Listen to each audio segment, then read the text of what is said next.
অনেক শখের ফোন ছিল, ফোনটা এখন শেষ।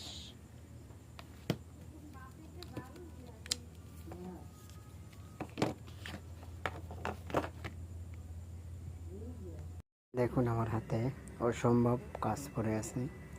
এই ফোনগুলো সার্ভিসিং করতে হবে। এই একটা ফোন, এই একটা ফোন আছে, এই একটা আছে, এখানে আরও এই একটা টাচ ফোন আছে, ভিতরে এই একটা ফোন আছে, তারপর আপনার গিয়া নিচে আরও একটা ফোন আছে।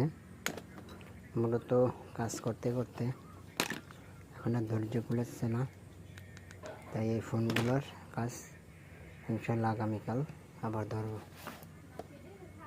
অনেকে জানতে চাচ্ছেন যে আমি কাজগুলো ফোনের কোথায় বসে করি। এখন আপাতত আমি ফোনের কাজগুলো বাসায় বসে করি। কিছুদিনের মধ্যেই আমি স্টোর দিতেছি, ওখানে কাজগুলো হবে। ধন্যবাদ।